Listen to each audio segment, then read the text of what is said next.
that's kind of interesting is that Performance Max is powerful. It is smart.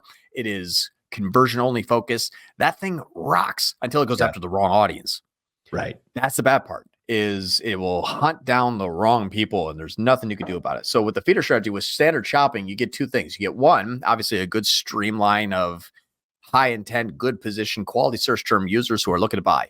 The next thing that you also get though is that Performance Max will do the same thing. And now you can run them at an equal and you're buying versus sniping with remarketing. And those two combined is really powerful stuff for sure. Why is it that when you add more budget, why does standard shopping not spend more? Like that always, and Meta does the same thing to a certain degree with conversion, with like a lot of campaigns, but is it like, what is it about standard shopping that doesn't allow you?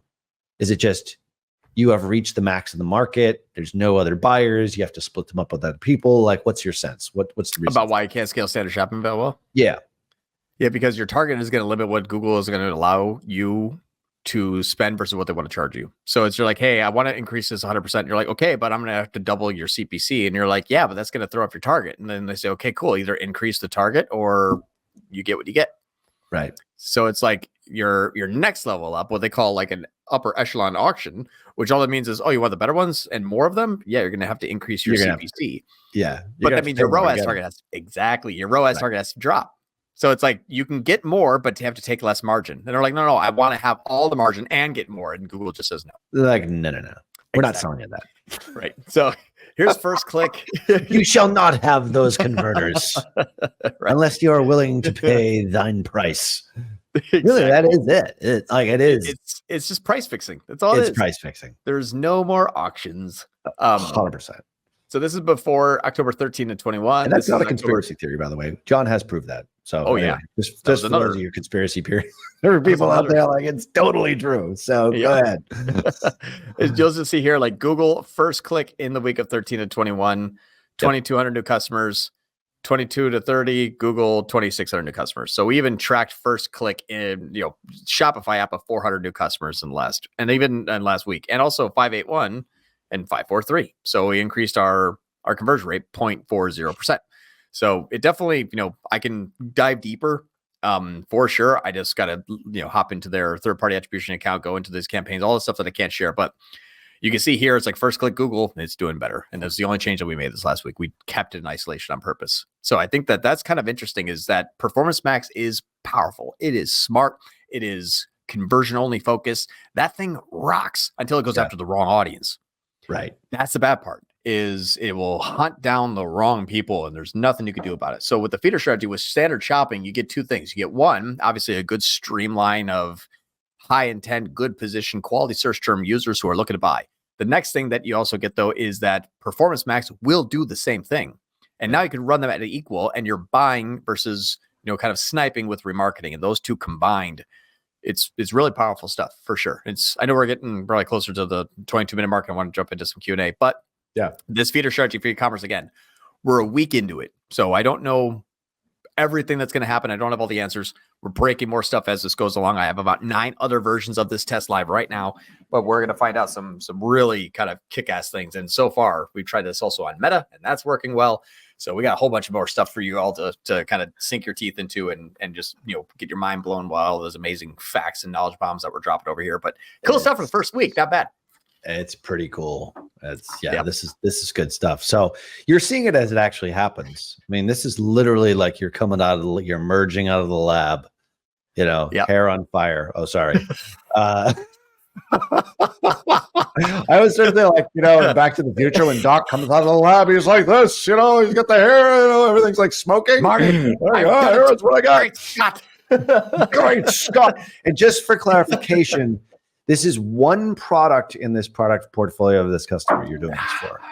One SKU. Yeah, just one product, just one SKU. One SKU. Okay. One SKU. Like, I have another one. I have another campaign with just one SKU. That's like nothing even close to this one. I got to figure out why. And then I have another campaign that has all SKUs in standard shopping that I just bolted on in all SKUs PMax. That's rock and rolling too. That's cool. So we have a whole bunch of stuff. It's case by case. I'll go into detail later. When we a lot of stuff to come here. And then we're going to throw in some creative stuff too. We're going to get Lauren back on here as well. But, for the next couple of weeks, it seems like it's me and you. But anyway. All right. So let's get to some Very cool. It's just us dudes for right now. So Right. a lot of Google, and we'll be doing the meta stuff too. So let's make sure that we understand there are two sides to the same coin. 80% of your traffic, probably, if you're paying for it, is coming from those two places. All right. Jose V says, question: how would you set budgets for cold acquisition campaigns to anticipate short and very low sales periods like Christmas to New Year's holidays? Very appropriate question here. Yep. So for cold acquisition campaigns on both, even actually Meta and Google, you can increase your budget if you start earlier.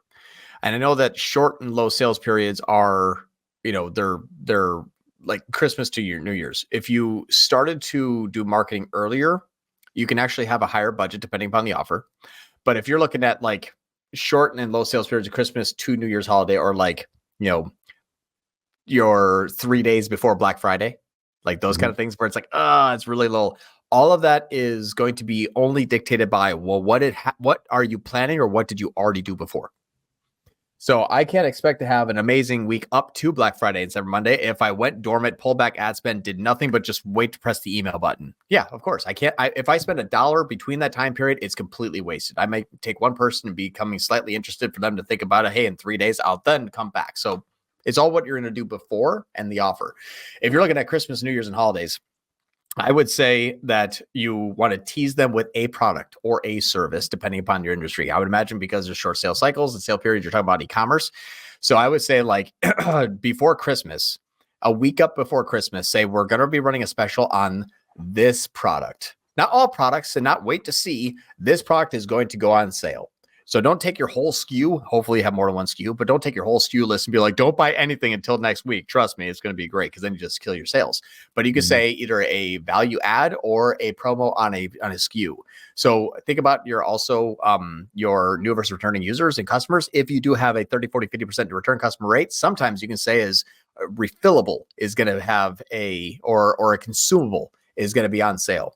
So doctor's offices, eye cups and Q-tips. If you have, if you sell running shoes, shoelaces, insoles, like something that can spark a little bit of interest, be like, oh yeah, I do need one of those. It's not something I was planning on. It's a little bit less expensive. It is a good deal or at a great value. And I know about it and I'm waiting for the email.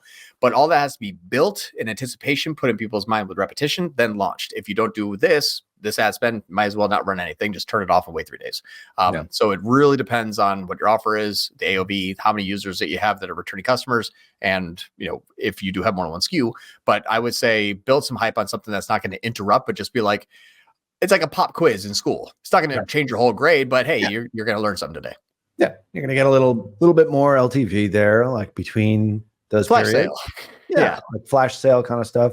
Yeah, good question.